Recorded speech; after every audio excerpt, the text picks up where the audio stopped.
Спасибо за ваш интерес к работе в России. Thank you for working in Russia, for your interest to St. Petersburg International Economic Forum. By the way, we noted that you are getting increasingly interested in the forum. The number of publications this year, as well as the number of information materials on St. Petersburg Economic Forum increased in comparison to the previous year and several years before. We are delighted to note that progress, and we are maintaining good contacts with our partners in many areas, in many industry sectors. I've just had a very substantive meeting with the heads of the biggest world companies working in the fuel and energy sector. I believe that the session is coming to an end right now, and they are still discussing the energy situation in the world. They are sharing their ideas on what we could do to stabilize the world energy market. During the meeting, I also asked them to voice their offers to Russia to speak about what they could suggest in this area. In general, we are satisfied with the efforts that are taken in this area. Many of our partners have been working in Russia for a long time already.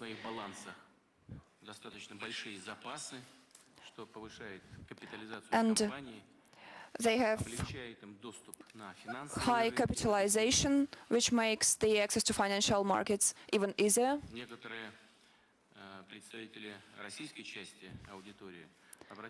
Some Russian companies voiced a request related to further improvement of the Russian legislation, including the legislation related to tax regulation. We are going to discuss that in the beginning of July. As for our today's meeting, I'd like to say one more time that we are very glad to know that you're increasingly interested in forum, and now I'd like to congratulate your colleague, Mr. Mikhailov. Today is 110th anniversary of our biggest information agency, etai. It is a brand which is famous all over the world. And I hope that, headed by Mr. Mikhailov, etai is going to reach a new stage in its development and is going to expand its contacts with you and with other media agencies. Speaking about the agencies that are here today, I'd like to emphasize that more than 80% of the world information flow comes from these agencies. And no doubt that you exercise a big influence on shaping the global information space. Your colleagues from other mass media spread the information in printed mass media, in the internet, and in other sources. I hope that today, during our discussion, we'll be able to speak on some crucial issues of the current agenda, on how we could improve the relations with the Russian public structures and with your colleagues. That's what I wanted to say in my introductory remarks, and now what I suggest is to proceed to free discussion. If you have any questions, I'm ready to answer them. Please, the floor is open. Vladimir Vladimirovich, thanks a lot for hosting the meeting. I think it would be fair to give the floor to France Press Agency, which is the oldest information agency in France. The floor is yours, please. Monsieur le Président, vous allez bientôt aller en France pour la commémoration du 70e anniversaire. Mr. President, you're soon going to visit France for the 70th anniversary of the Allies landing in the Normand. Are you going to host any additional meetings with the heads of state that are going to be present there? And if I'm allowed to say that, to ask you another question, Do you believe that the president that is going to be elected in the Ukraine is a legitimate one? First, regarding our visit to Normand, it is going to be restricted to the theme of the meeting, and the French president has confirmed his invitation. During the Second World War, we were allies, and we were fighting together against Nazism. As you know very well, the peoples of the Soviet Union and the people of Russia had sacrificed a lot to win the war, to achieve our joint victory over Nazism. And that is why it is quite natural that we are going to have a meeting in Normandy,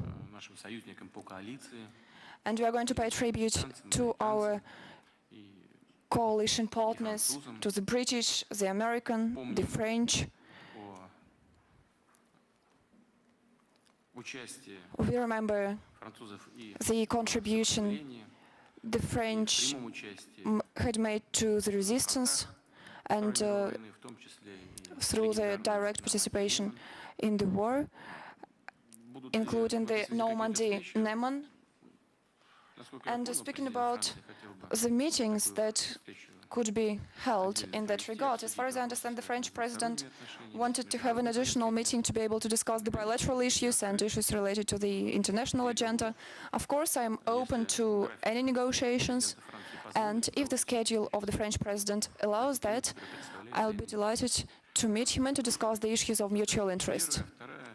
This is the answer for the first part of your question. And speaking about your second question, about whether the president elected in the Ukraine is going to be legitimate, I gave a very detailed answer to that question yesterday. You know, one of your colleagues questioned me very precisely and thoroughly on the issue.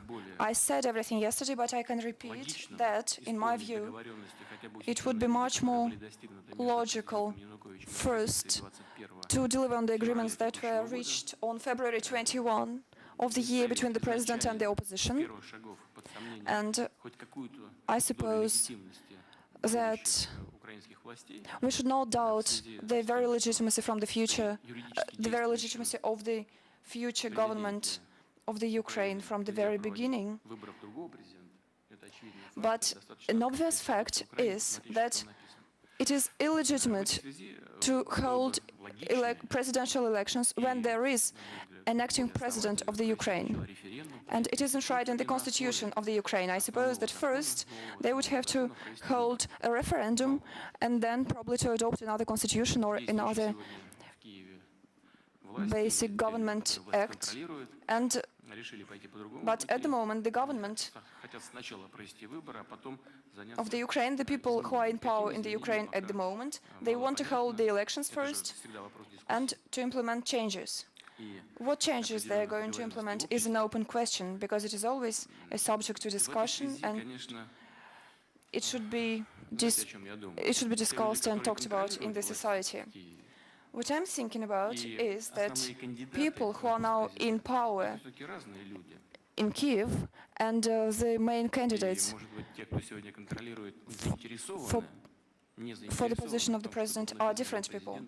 And maybe those who are in power are not interested in electing a legitimate president, and we should take into account the internal political struggle that is underway in the Ukraine. Well, anyway, it is mostly related to Ukraine's domestic affairs. What I'd like to emphasize is that we'll treat any choice of the Ukrainian people with due respect. Pardon, donc si je vous comprends bien, pour vous, le président légitime restera le président Yanukovych, même après les... If I understood you correctly, you believe that Mr. Yanukovych is the legitimate president of the Ukraine, and he will remain the legitimate president even after the election. I suppose that all of us can read very well. We can just open the Ukrainian constitution and read the text. We are adults. We can read. Just open the constitution of the Ukraine and read it.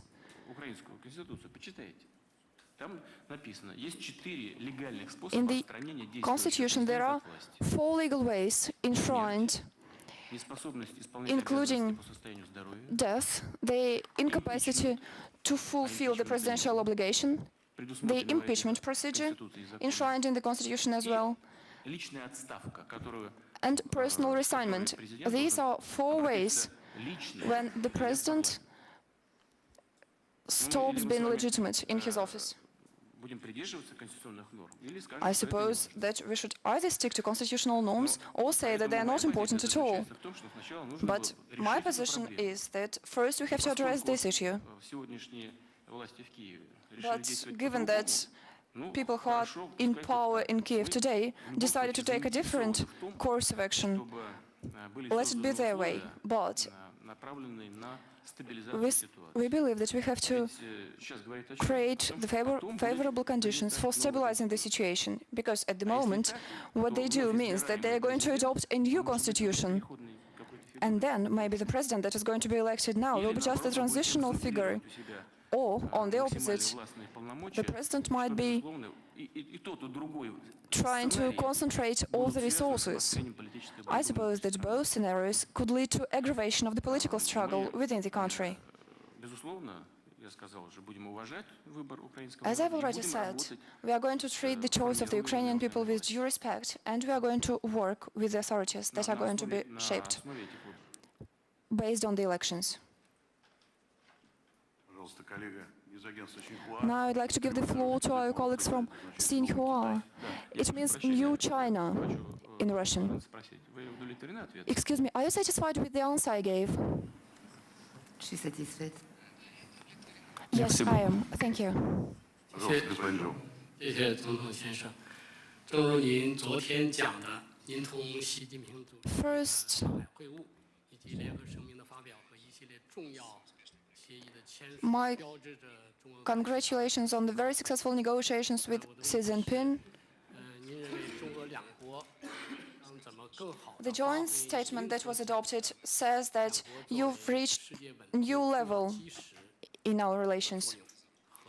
My question is how the Russian-Chinese relations can play, as you put it, a bigger role in stabilizing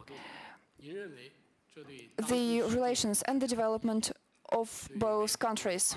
My second question is as follows. Do you believe that the 70th anniversary of the victory in the Second World War, what is the role of this event in today's situation, and how can we celebrate it? The results of our meeting in Shanghai that took place several days ago, and the documents we signed speak for themselves. There is a new quality to the relations between Russia and China. During the recent years, we have repeatedly emphasized that our relations are at a very high level. During my stay in China, when we came to the agreements that you've just mentioned, mean that we've reached a new level in our relations, that our dialogue is indeed based on trust and confidence. And it is also a new level of our strategic partnership. It is not only related to the gas contract that was signed. Many experts say that it is a landmark in the history of our relations. In our view, it is compatible to the decision that was taken in the 60s by Russia and Germany. I am referring to very important contract, a well-known contract, gas in exchange to the pipes. At the moment, we produce pipes ourselves, including the big diameter pipes. But for us, the contract with China means an opportunity to access the Asia-Pacific region, the Asian market. And if we have a contract as big as this, which amounts to $400 billion, allows us to make the development of the energy infrastructure in the whole Far East and the Eastern Siberia economically profitable. And that is what means a lot to the Russian Federation. I suppose that for the People's Republic of China, it makes possible decreasing the deficiency of energy resources. And, as I mentioned yesterday, we feel that the heads of the state are concerned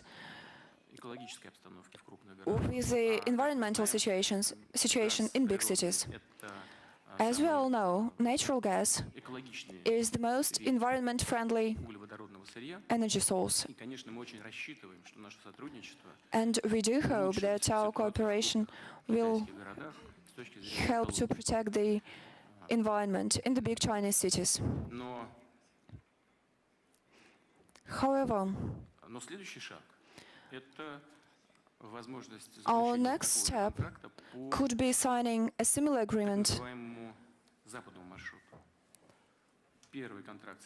on the so-called Western route. Our first contract was on the Eastern route, and the second one is going to be related to the Western route.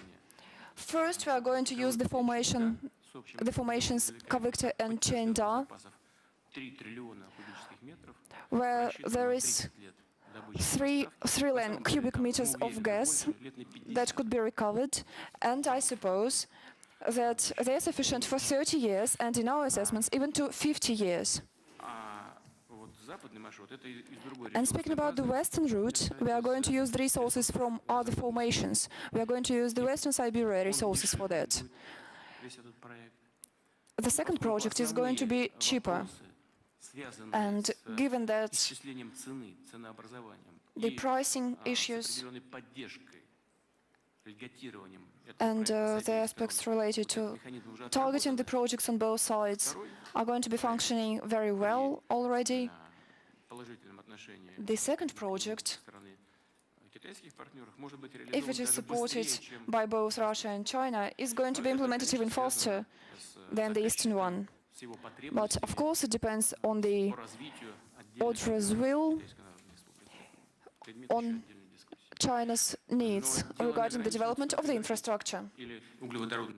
But it's not limited to energy, or at least not hydrocarbons. We continue discussions, nuclear, new renewable types of energy, alternative sources that are very promising, that great importance to cooperation in high-tech areas, be that aviation, outer space exploration, medicine.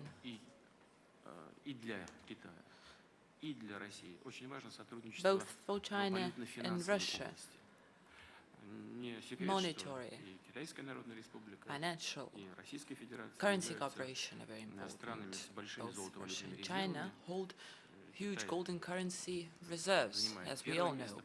China ranks #1 in terms of its golden currency reserves globally. For us, it's important to place our golden currency reserves in a rational, reasonable, safe way. So we both need to think of the best way to do that, taking into account turbulent scenarios still going on in the global economy. We need to rationally use our resources.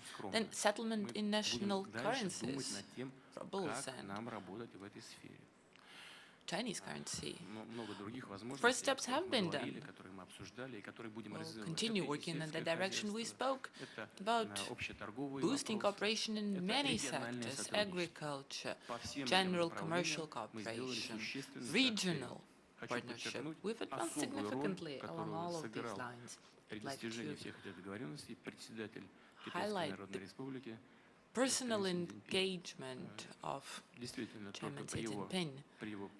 It was very much thanks to his personal contribution, his personal support, that the positive outcomes of the visit were possible. Thank you.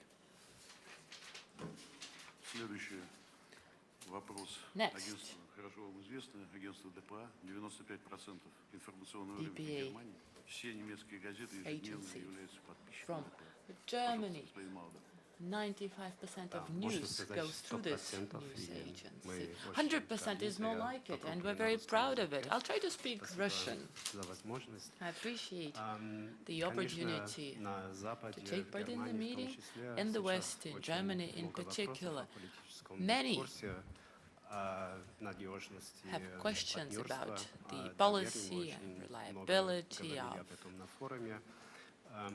our partnership, about confidence. We spoke a lot about confidence during the forum, talking about gas. Gas is the main area of cooperation between Russia and Germany. Will there be enough gas left for the West? Now that Russia signed a major contract with China,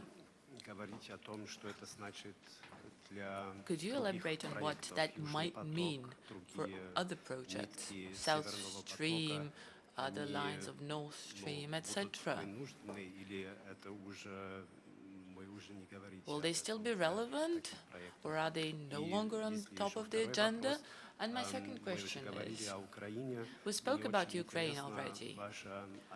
I would like to hear your view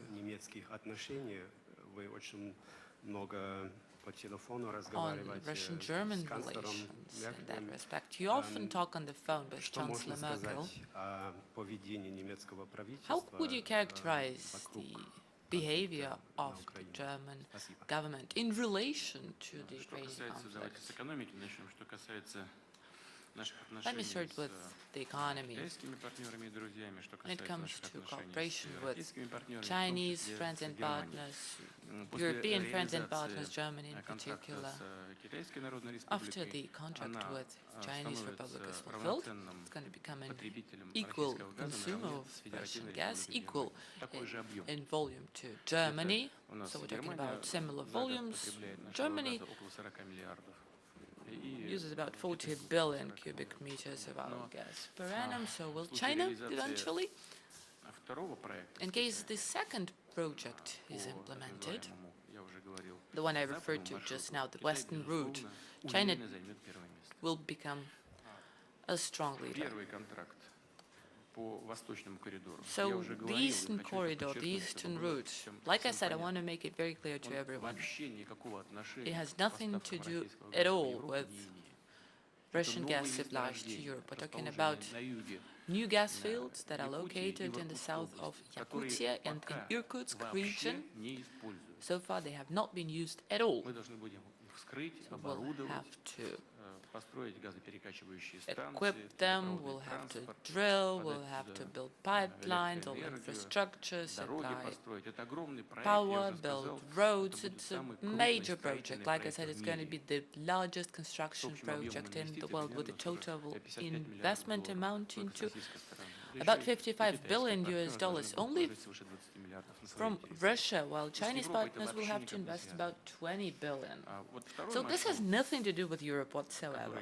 As regards the second route, which is still under discussion with our Chinese friends. No contracts have been signed so far. We're still at the discussion stage, although I think the decision will be taken. Well, for this project, resources will come from the Western Siberia, and all Europe, including Germany, gets Russian gas coming from Western Siberia. But here again, there's nothing to worry about, because today, I don't want to confuse details. Gazprom, I think, it extracts 440, 450 billion cubic meters per year, while it is capable to raise production to 650 billion cubic meters. So there are enough resources. We haven't been using them in full, because for a simple reason, we do not have a consumer. But we can raise production dramatically, very rapidly. As regards volumes that will be supplying to China through the Western route, of course it's not, well, we have not agreed on a figure yet. It's not going to be 200 billion. But the increase by this 200 billion will have to cover the needs of China, growing needs of Western partners, and growing needs of the Russian economy. What's of special importance to us, like I said, as soon as we complete the Eastern project, we will be able to interconnect pipelines from the European part of Russia, Western Siberia, and Eastern Siberia in the Far East. And in that case, we would be able to transfer gas from one region of Russia into the other. Transfer gas from European and Far Eastern consumers, all consumers in the Asia-Pacific region. I think that would be an important factor in the global energy. Would help to deal with economic issues easier, not politicize them in any way. We talk a lot about reliability. Back in the Soviet days and the most dire days of the Cold War never disrupted supplies of energy to Europe. Germany is no exception. Russia did the same. The only negative example we had was the 2009 crisis with Ukraine, when it demanded that Russia, without good reason, demanded that Russia reduced prices dramatically and later disrupted our supplies of gas to Ukraine. You can spread the word, you can silence it, and it happens often. It's up to you. But we are interested in supplying our raw materials to bona fide customers that pay contract price. Do you think we'd ever stop supplying gas to Europe? That would go against our own interests. That would be suicidal. But what is it we can do if Ukrainian partners seize gas instead of transporting it? The only thing we could do was stop supplying gas to them, because, you know, one has to pay for what he gets. So the contract is now being questioned again. Signing a new contract was difficult, but you can find the text on the web. It's an open source. It's rather technical, but any literate man can read it and see with his own eyes that Russia is honoring all of its provisions. We haven't violated any single one. And now we hear that there are threats to damage the pipeline, or that there is risk they would refuse to pay. You know, refuse. They haven't been paying since July last year. Ukrainian partners stopped making regular payments July last year. Now we hear that we need to reduce gas prices. Why? Why must we? It's not in the contract. If we want to play by the market rules, we should honor contractual commitments, and this is what we do. I'm a realistic man. Back in the days, we gave a $100 discount out of 1,000 cubic meters. That was payment for the deployment of our fleet in the Crimea. Okay, someone may refuse to recognize that Crimea joined Russian Federation through democratic procedure, and for some reason refuses to acknowledge the right of the people of Crimea to self-determination. Let us not go deeper into that, but look at what happened. We were supposed to pay for the presence of Russian fleet in Crimea starting in the year 2017, because before that date, the agreement between Russia and Ukraine was in effect, and we paid annually $95 million for the deployment of our fleet in Crimea. By the way, we already made a payment. We already made a payment for 2014. We paid the 95 million. And then after 2017, we'd have to deal with payment for the presence of our fleet. So we agreed that we're going to give them a discount, $100 per 1,000 cubic meters, and that this discount will cover the stay of our fleet. But we were not supposed to pay until the year 2017, while we started paying immediately back in 2010. Why? Because Ukrainian friends asked us to do so. They ask us to provide additional support to the Ukrainian economy. So 2017, 18, 19, 2010, 11, 12, 13, and first quarter of 14, we,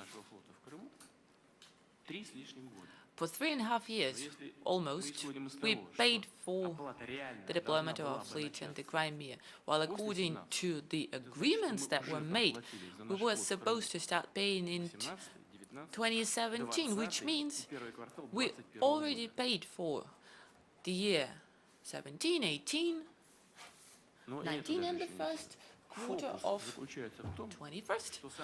But the trick is, and now it gets interesting, that the contract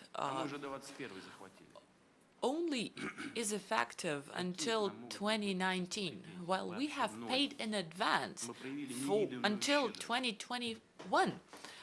So how can anyone reproach us? We've been so generous. We've shown true spirit of partnership when it comes to dealing with our Ukrainian friends. So, going to the second part, when we saw that last year the situation in the Ukrainian economy became completely devastating. Since July, like I said, despite very good relations we had with the former government, we stopped receiving any payments for them. In accordance with the contract clause, we could demand prepayment. And it says in the contract, should authorities fail to pay for the previous months, Russia is entitled to demand prepayment for every next month. So this is very simple. We demand money first and then we supply gas. We decided not to do that. We thought instead of losing a client, one has to help the client. So we waited and waited. August, September, October, November. And nothing happened. We got no money. Well, at best, partial payments. Then at some point they asked for additional assistance. First, they asked to provide them a loan, $3 billion at the first stage, to pay, to cover the indebtedness for the year 2013. And they said, it's difficult to pay even the low price we have now, so we're asking for an additional discount, an additional $100 discount, so it amounted to $268.5 per 1,000 cubic meters. And they said, if you give us the low price, we can guarantee that we'll pay you in full and timely. Gazprom did agree with partners. They said, okay, we'll do even that, but only provided you make regular monthly payments in full. We got the money in January, we got half of the money, or less than half, in February, and we got zero in March. Even with all the discounts, although the tariff was so low, then at that point, new government took office. So we told them, come on, we agreed that unless you pay in full, we'll revoke all discounts. And this is what we did. I want to stress that it's not political. But we cannot supply our resources, our products, free of charge to a country that has 45 million population. Like I said yesterday at the session, we already supplied 9.8 billion cubic meters of gas to Ukraine, free of charge, free of charge.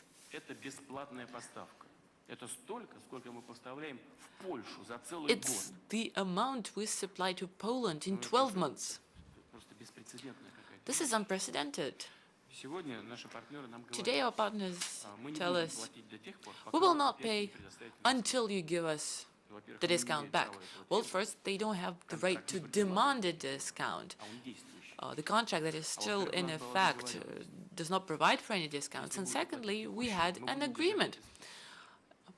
We will give you discounts only providing you make timely payments. But what I'm about to say is going to be even more surprising to you. We told the new authorities, okay, we understand you're in a difficult situation, we're ready to make a step forward, we're ready to discuss,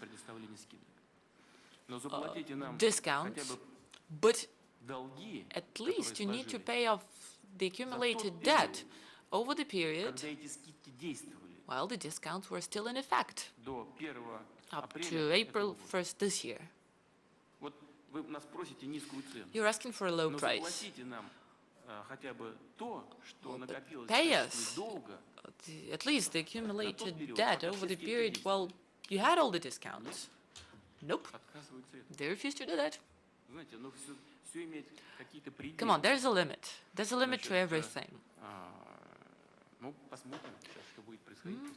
We'll see how it goes. We'll see how it goes after election, after new government takes office. But under contract, the Gazprom already warned partners, and I'm telling this to you not to be accused that we act as bandits. I sent a letter to many of my fellow leaders to whom we supply gas. Recently, I sent a second letter warning them that under contract, Gazprom is shifting to prepayment in settlements with Ukraine. Some of the European leaders told me, please be patient, wait a little while. Ukraine is about to get the first payment from the IMF, and they'll pay you immediately. But no, that didn't happen. They devoured our $3 billion without paying us a single penny. Now they get money from the IMF. We still see nothing. So we're prepared to engage in constructive dialogue, but we shouldn't use the language of ultimatums. We should be civilized. So when it comes to cooperation with Germany, we have extensive cooperation. They're also extremely important both for Russia and Germany. According to preliminary estimates, due to cooperation between the economies of our two countries, 300,000 jobs exist in Germany, and this is excluding energy cooperation. So I am and remain convinced that one has to be very cautious and not subject them to tests and trials of the current political situation, because, you know, it's hard to say who's right and who's wrong in those political disputes. I think we are right. As regards negotiations, contacts, we are in touch. I'm in touch with Chancellor Merkel. I have, or at least had until now, very good personal relations with Chancellor Merkel. We were always able to find points of convergence, compromise, even on the most difficult questions, and we're determined to work in a similar fashion in the future. Thank you. Going back to Asia, Vladimir Vladimirovich, our Indian colleague, major Indian agency, Mr. Chandra, who interviewed you a few years back. Over to you, sir. Thank you, Mr. President. I have short questions on Ukraine related to India.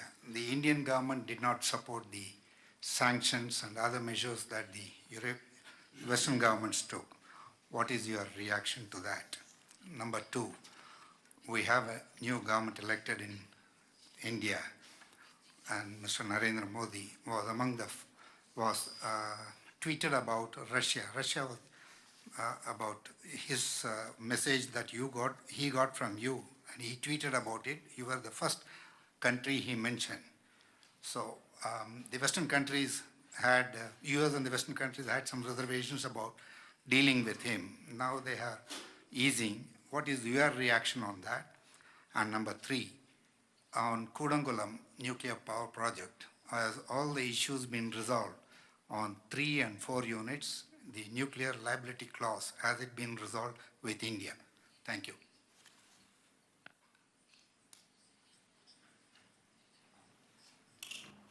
Первое, что касается санкций, Well, the first, as far as the sanctions are concerned, you know my position.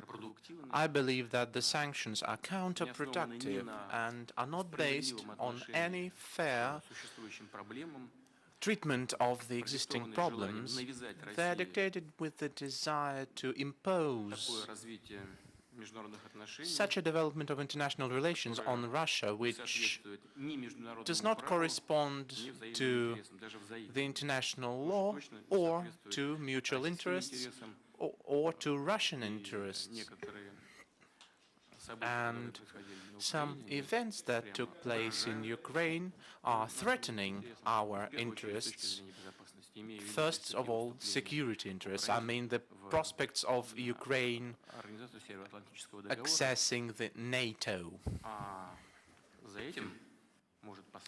which can be followed, and I mentioned that, by not only the accession but also placing the military complexes in the Ukrainian territory and in Crimea. And if that happened, Russia de facto would have serious geopolitical consequences.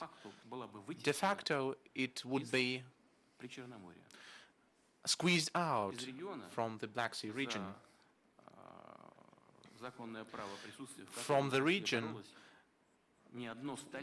where Russian fought for the presence there for many centuries, and those who provoked the coup d'etat in Kiev should have, if they are professionals, considered the implications of their illegal desires and aspirations. I hope that this would be the precedent which has its negative consequences, but which will revive goodwill and benevolent and fair treatment of the international law, and to agreeing the positions and taking into account the legal interests of each other during talks, and not through using force to solve disputable questions. And the support of the anti-constitutional coup d'etat is a solution by force of a disputable question. What happened? I told that yesterday. We were in a constructive, difficult, but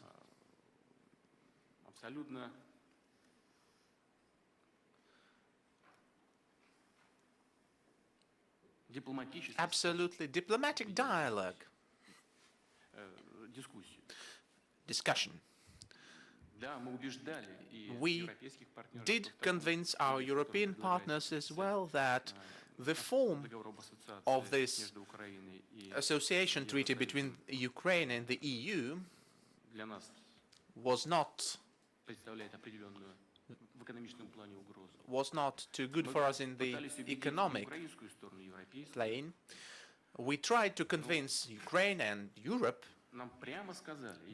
but they told us directly that it was not the business of ours, and that a third country should not participate in relations between Ukraine and the EU. We tried to prove with papers, with documents, that it is not so, that Ukraine is in a free trade area on the former CIS space, and this damages our direct interests. But they said, no, you are not the participants of this process, we'll not speak with you. And afterwards, when we were able, through diplomatic, I highlight, methods, to convince Ukrainian leadership to at least have additional talks with Brussels, our Western partners then contributed to the coup d'etat, anti-constitutional coup d'etat in Ukraine, and that is solving disputable issues by force. And this way received reciprocal adequate answer. Why? I had mentioned that already, because that damages the historical interests of the Russian people and Russian state in the region. And those people who prepared and committed such actions should have considered the implications of those.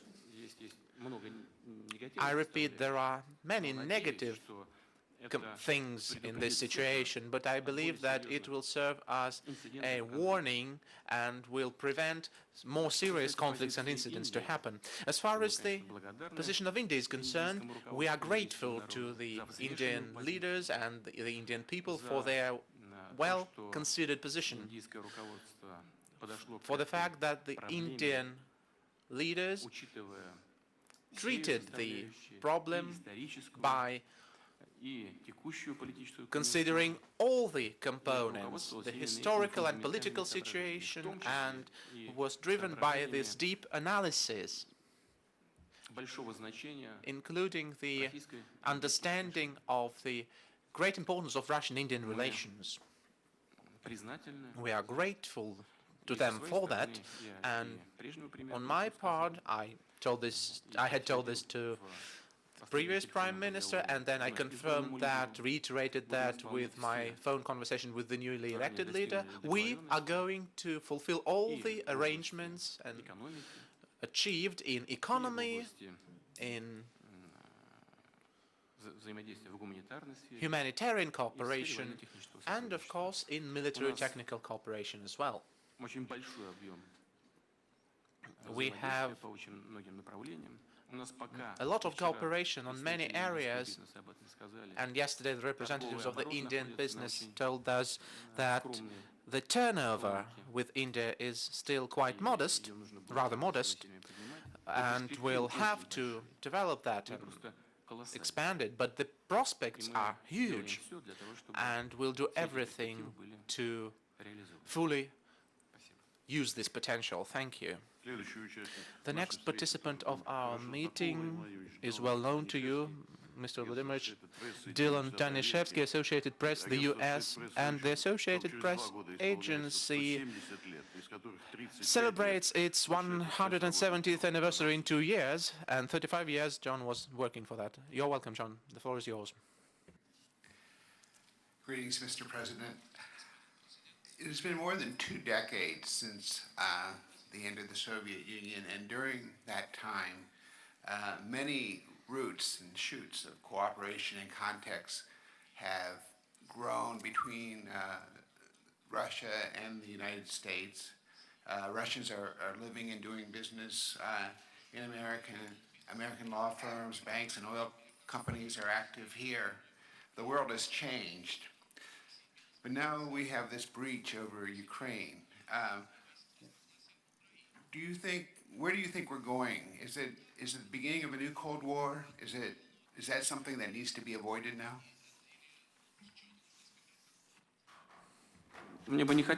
Well, I wouldn't like to think that it is the beginning of a new Cold War, because no one is interested in that, and I think it will not happen. The development of the crisis in Ukraine has not yet stopped. Well, I mean, the way I see it, and as I have explained it to you already, we really have a good toolbox of interaction with the US, but you see, I'd like to be frank with you, John. Those tools are good only when they are really used, applied. If we have some platforms for cooperation, for joint work, those platforms should not be used just for drinking tea or coffee together. These are the platforms to look for solutions and compromises. And if all the bonus of Russia is that she's allowed to sit next to someone and listen to what the others say, this is not the role which Russia can agree to. And I believe that this is the legal perspective the rightful perspective of this situation. We take into account the interests of our partners always. We always say yes, yes, yes, but there are some red lines which we can't cross. And Ukraine and the Crimea are such a red line. I've said this already, but as you are a representative of one of the largest agencies, I'll repeat. Where are the guarantees that after this coup d'etat, another orange revolution that happened in Ukraine, where are the guarantees that Ukraine will not access to NATO tomorrow? No one, and I'd like to highlight that, no one has ever talked with us about that for the last 2 decades. I mean, meaningful dialogue. We've heard just one and the same phrase recorded on the tape. If every people has the right to determine the system of security where it wants to live, and it's none of your concern. Take the missile defense system. We made a lot of suggestions to find compromise, but the answer was still the same. It's not against you. But when we began to show documents which prove that it is against us, because all the missile defense systems which are located in certain areas are covering the launch pads of our ballistic missiles, then the dialogue stops. And the meaningful discussion does not exist. Where is the guarantee that in the Crimea there would not be any missile defense system had not the Crimean people voted for joining Russia? There were no guarantees. So on the one hand, you are right. We have really a lot of tools to look for compromise and dialogue, and to find solutions, to look for solutions. But those tools must be used, and not to serve the interests of just one country, but they must be used to look for compromise which would be acceptable for all the participants of this process, with the obligatory respect of the mutual interests of each other. Sorry, we are now 45 minutes on the air. Well, if the colleagues want that, we can continue. On the air. Yes. Anyway, on the air, not on the air, in the recording, as you wish. You're welcome. Well, now Spain. EFE agency, which is rightfully considered the largest agency in the Spanish world. José Antonio Leire, you have the floor. Muchas gracias, querido colega. Señor presidente, de sus palabras deduzco que con relación a las elecciones. Thank you, Mr. President.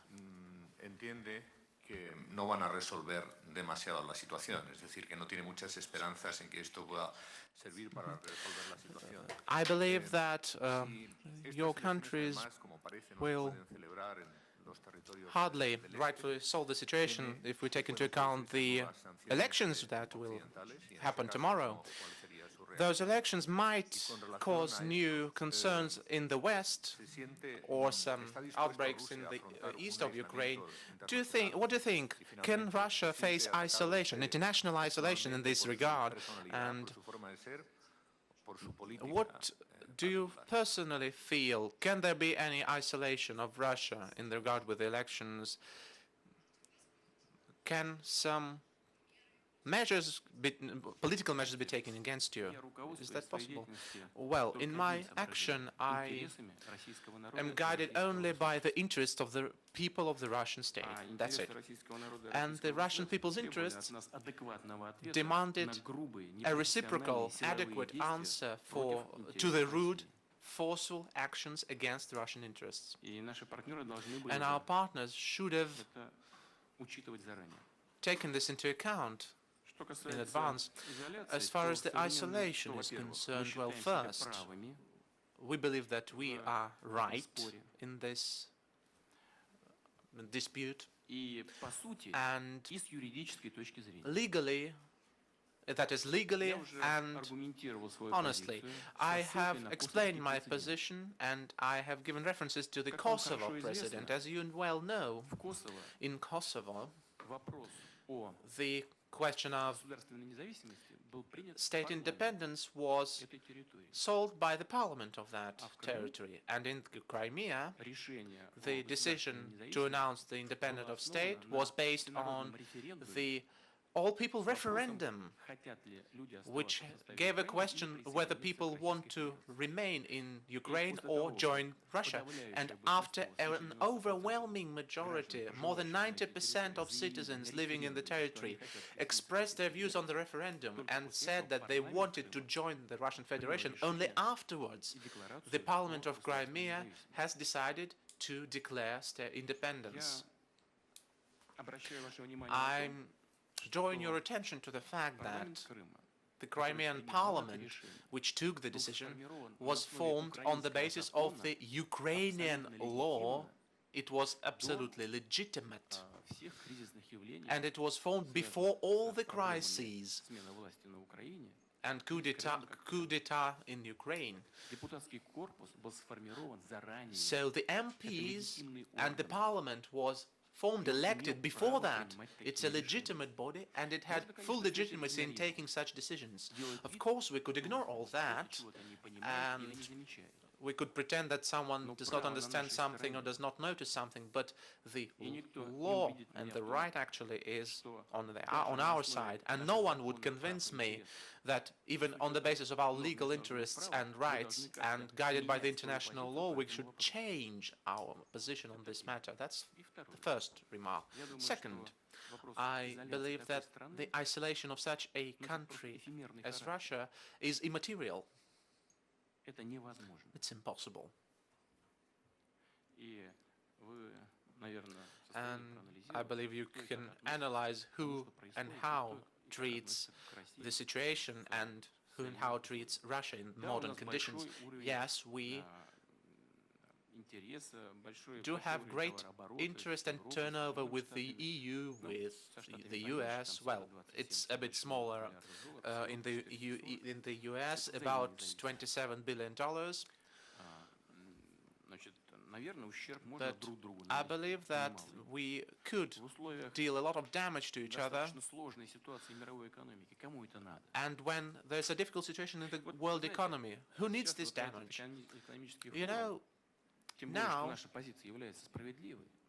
we have a lot of people who have come to our forum, and people understand that our position is fair and just. If you have polls in Europe, I'm not sure that a lot of citizens of the European states would support their leaders. I believe that in Europe, many citizens would support our position. And in the end, people are the source of power. Well, as far as the consequences are concerned, they would be negative for everyone. They would lead European, Russian and global economy to such turbulence which is not of interest to anyone. And besides, of course, there could be damage if, for example, some crazy measures were taken, but I don't see any grounds for that. For example, a package of sanctions was adopted in connection with actions in Crimea. I believe that's not legal, but it has been taken. Now they are saying us, we are waiting for some actions from Russia on Ukraine as such. Which actions? What have we done in the Ukraine? What can we be held accountable for? First, we heard that there were special divisions there. Then everyone realized that there were no special divisions. Now they're talking about Russian instructors working there. And then the international community found out that there were no instructors either. What is the problem? Do they want to serve their own interests? Their political and geopolitical interests? We are not going to do that. But what we want to do and are ready to do is to cooperate. We are ready to equal rights cooperation, and I suppose that in the majority of the European states, as well as in the United States, many citizens would stick to our position. And I suppose that authorities of most countries do understand the situation, and I hope that they are not committed to confrontation, and I hope that there is no foundation for that.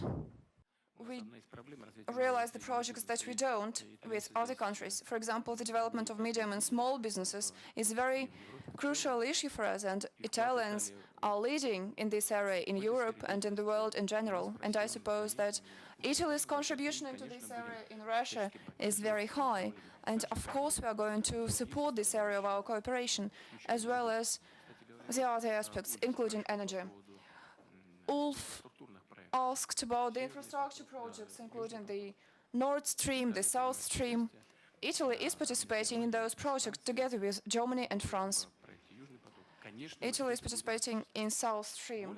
Of course, we're going to continue our cooperation. Moreover, if we face any problems related to the implementation of South Stream, and you know, Brussels is always trying to prevent us from implementing that project, we'll be able to consider other options, including transiting gas through countries that are not part of the European Union. The European Union is just then going to get another transit country. I still do not understand why Brussels is doing that. But we are committed to implementing those projects. I'm referring to the Nord Stream and South Stream. You know, we've built the Nord Stream, but Opal is only functioning for 50% of its full capacity. Why? It's just nonsense. We've invested $1 billion into the construction of those pipelines. We brought the pipes to the territory of Germany, and in the territory we can only deliver 50%. We can only use 50% of the capacity of the pipeline. And it was an exception based on the decision of the national government. You know, that sounds nonsense to me. It is very difficult to work in such a situation. But we are certainly going to take every effort to come to an agreement with every partner, including Italy. Thank you. The legendary agency Reuters, at the moment it's Reuters Thomson, one of the biggest world information agencies. It works in 130 countries of the world in 19 languages. Every day they publish about 1,000 photographs. And Paul Ingressa, the editor-in-chief, has the Pulitzer Reward. Thank you. The owner of the Pulitzer Prize. Well, thank you, Mr. President, for having us here today. I must point out that I'm the managing editor, not the editor-in-chief, so I didn't mean to be promoted on the spot. My question is this. Some commentators in the West have said that they believe your ultimate goal is to recreate much of the former Soviet Union, or as much of it as possible. What do you have to say about that?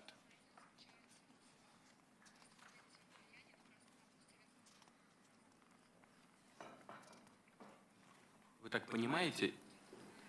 понимаете, или многие так говорят? Is it your perception, or are you saying that many say so?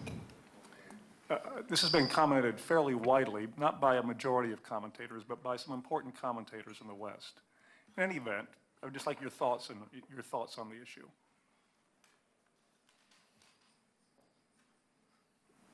Это ошибочное мнение. It is a mistake to believe so. It is not only irrelevant to the reality, it is a tool in the information war. They're trying to stick this label on us. They're trying to label us and say that we are trying to restore the empire, the Soviet Union, and to exercise our influence in that territory. It is not true. I've already mentioned that, and I can repeat again. We had never thought about Crimea joining Russia again. You know, probably it may sound trivial, but our special forces are not operating in the Crimea. You know, the way we treat the relations with the countries, with the post-Soviet countries, is absolutely different. You know, Russia was one of the countries that initiated the creation of the Commonwealth of Independent States. We even initiated the independence of former Soviet Union countries in the post-Soviet Union territory. What we are trying to achieve is to build integration processes in the post-Soviet Union territory. But we are not doing that in order to restore the Soviet Union. We are trying to use the competitive advantage of all the countries, of all the independent states in the territory of the former Soviet Union. Our contacts are based on the common language, the Russian language. We share the infrastructure that we've inherited from a single country. We have common transport and energy infrastructure. We have a very high level of cooperation between our enterprises.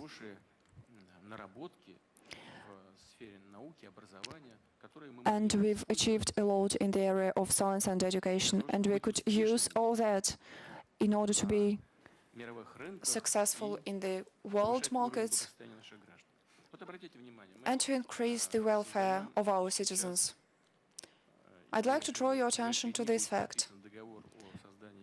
In the forthcoming days, we are going to sign the Treaty on the Establishment of the Eurasian Economic Union. Please have a look at the document.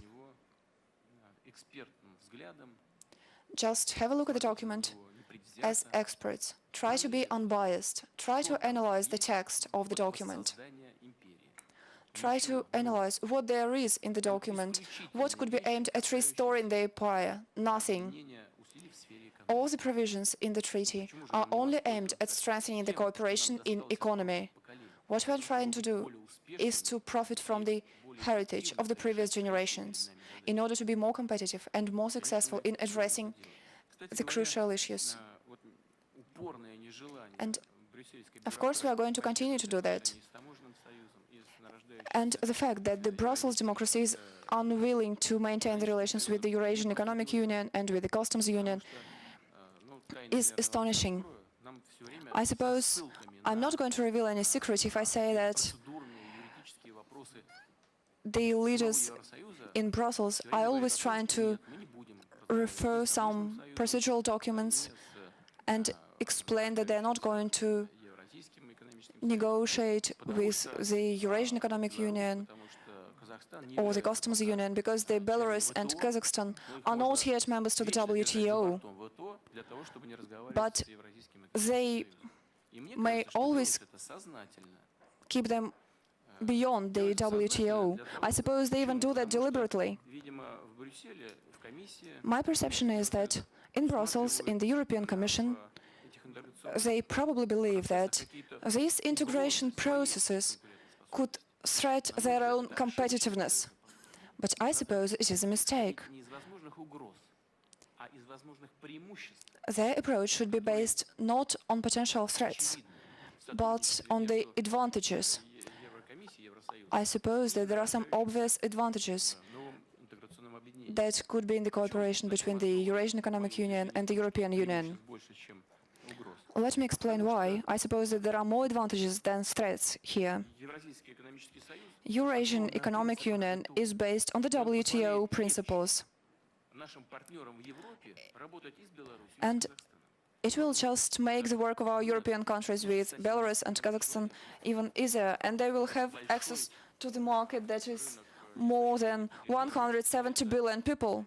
It is a very big market from the point of view of consumption, and the access to this market will also allow them to solve the energy problems, because Kazakhstan is also oil and gas producing country. Belarus can also play a big role in those processes, given its geographical location in the very center of the Europe, and it was called the main plant of the USSR. We could probably leave the truisms and try to divide politics from economy. Our colleague from Japan, information agency Kyodo News. Hiroki Sugita, please, the floor is yours. ロシアと日本との関係に絞ってお話を伺います。先の上海の訪問で、大統領はロシアと中国がですね、戦略的協調関係の新しい段階に達したというふうにおっしゃいました。You said that Russia and China have achieved a new level in their cooperation. The Prime Minister of Japan, Mr. Abe, would like to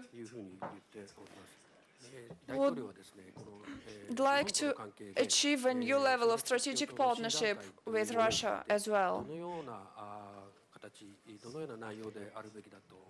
What is your vision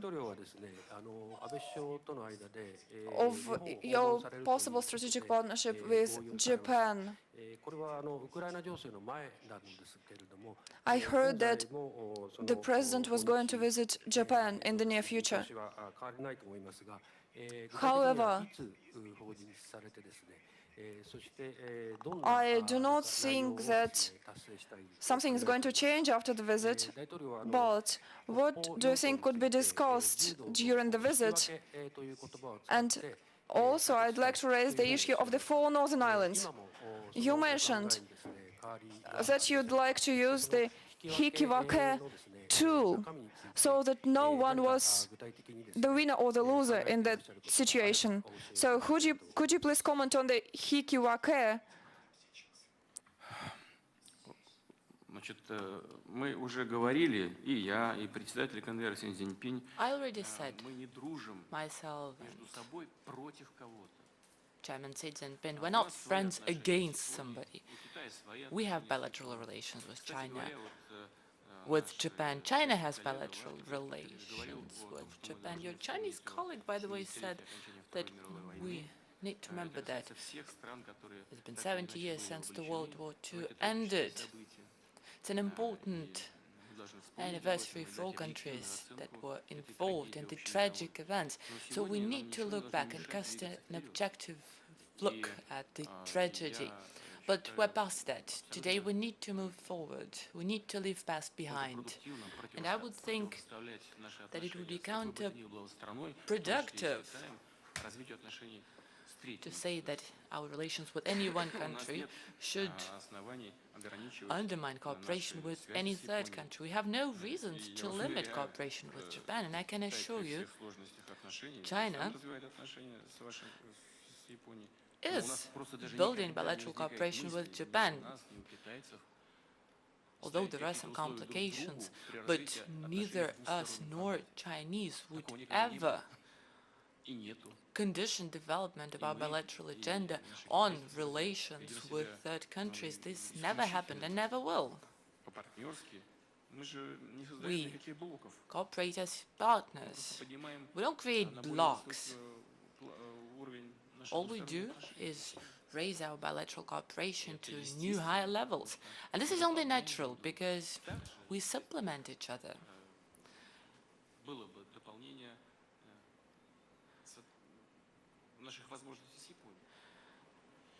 And this is natural. Same is true of Japan. Like when I spoke about the islands, let me remind you that at a certain stage, both Russia and Japan decided to freeze negotiations. We resumed negotiations, but after the year 1956 declaration that was, by the way, ratified by the Japanese Parliament and the Supreme Council of the Soviet Union.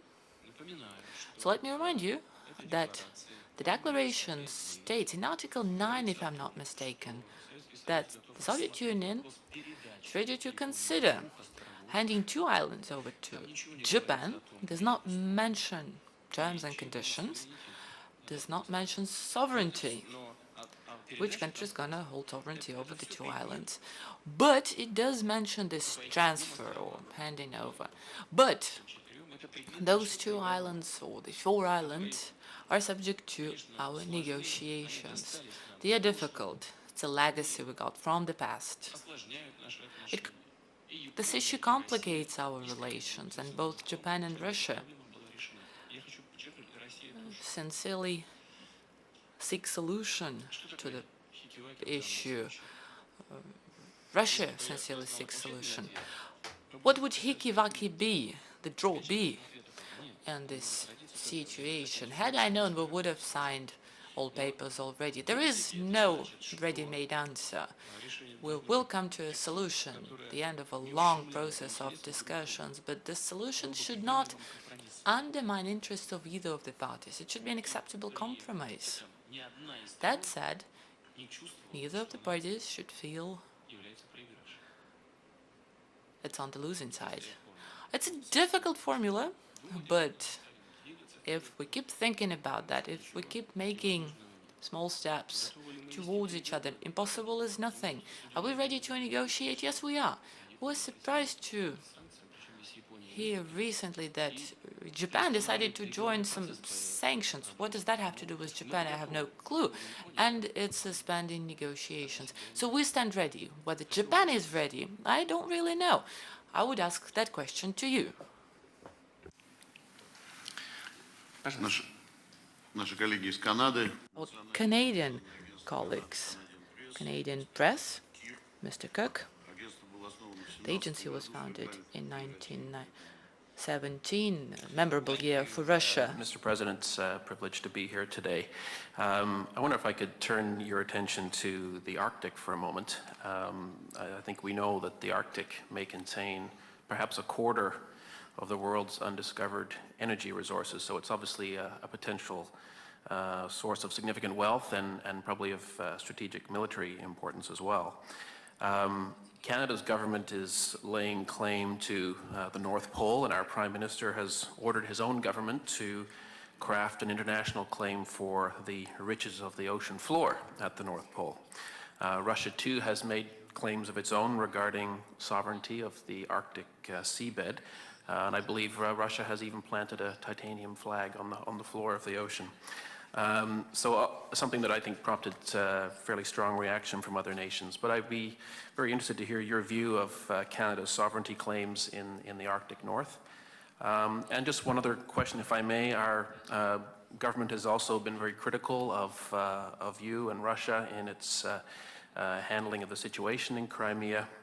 Has described it as aggressive and imperialistic, and I'm curious what your response would be to our Prime Minister's characterization and whether you may intend to have any discussions with him in France during the D-Day celebrations. Thank you.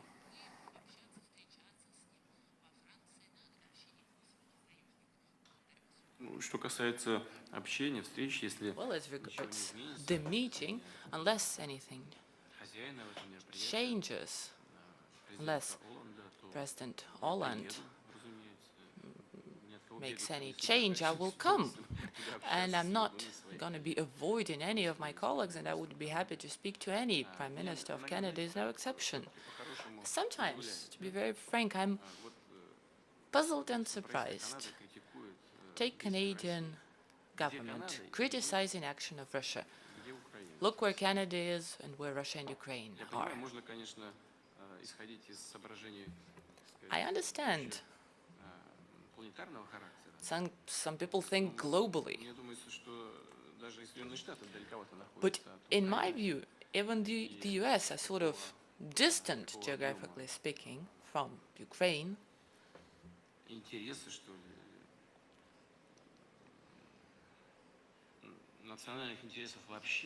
And neither Canada nor US have any substantial interest in Ukraine, not if compared to Russia. I said that before, but let me repeat.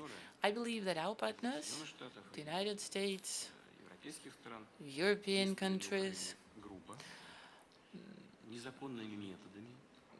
their actions were cumbersome, illegal. They fueled coup d'etat, and as we see, they created threat to fundamental national interests of the Russian Federation, not only economic, but security interests as well. Because, and we're well aware that after the coup d'etat,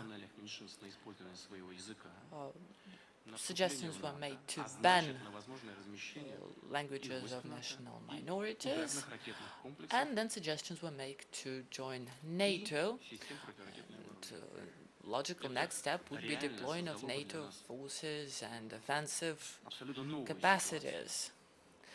Had that happened, that would create a new reality for us, and that was the reason why we supported the desire of the people of the Crimea to join Russian Federation. My feeling is that colleagues tried to use language of force when dealing with us, and we had to come up with an adequate response. I hope the situation will never, under no circumstances, repeat anywhere in the globe. And going back to the question from my Spanish colleague, I can repeat, we remain convinced, and we think that this is the only correct position, that we acted in full compliance with international law. Article 1.2, if I'm not mistaken, of the UN Charter stipulates very clearly that all nations have right to self-determination.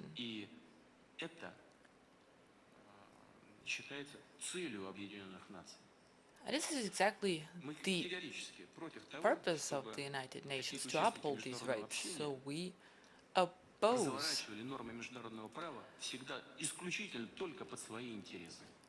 the way of thinking where certain international players would twist the norms of international law to justify their actions, their immediate politically motivated actions. Take Kosovo, when they needed to attain their goals and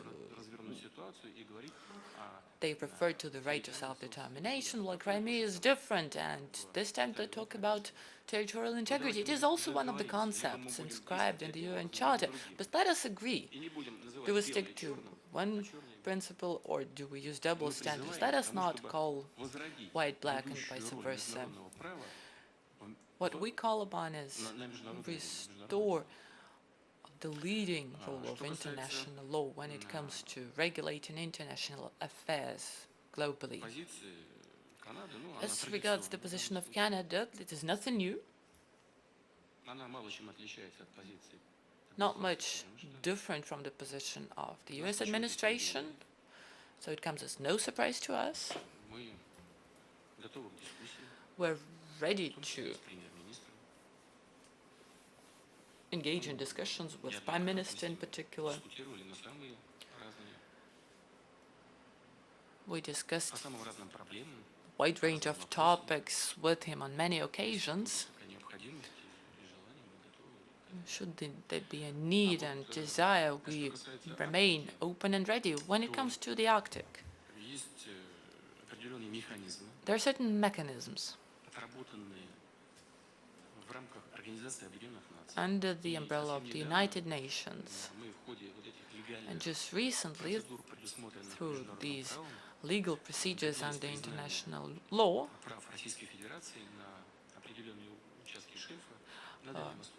we got recognition of rights of Russian Federation to certain parts of seabed in the Far East, certain parts of the continental shelf.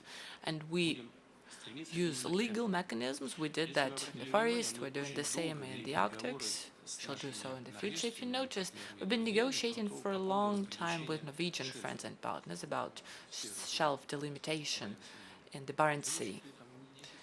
Negotiated for some 10 years, if I'm not mistaken. It's always difficult, especially when it comes to hydrocarbons. We did find a compromise at the end of the day to the benefit of both countries, because as a result we were able to start economic activities in the area, and I think this is the way to go in the Arctics. There are various regional mechanisms. I'm going to employ all the tools to reach understanding. As regards the titanium flag on the seabed,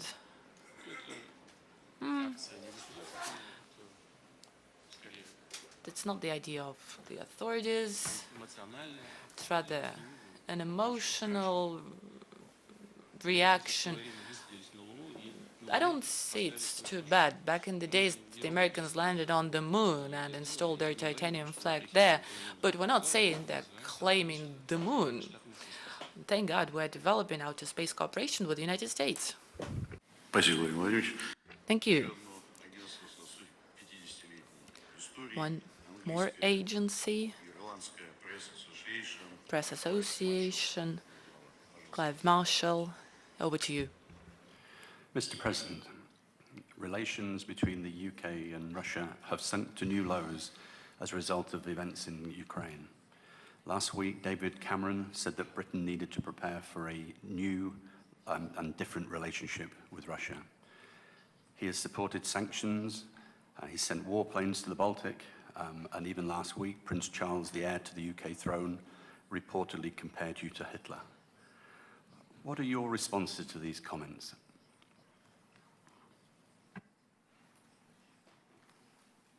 В таких случаях я вспоминаю одно хорошее выражение. It reminds me of a good Сердишься, значит, ты не прав. Передайте это и премьер-министру, и принцу Чарльзу. proverb. You're angry, that means you're wrong. Give my words to Prince Charles. He's been to our country more than once. If indeed he made such a comparison, it is unacceptable. And I'm sure he understands that as a man of manners. I met him personally, as well as other members of the royal family. This is not what monarchs do.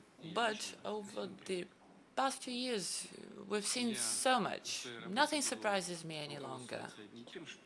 And I will be guided not but by what they say about me anyway. I will only be guided by the interests of the Russian people. And I hope that our colleagues in Great Britain will keep that in mind and will always remember that when finding solutions to any issues,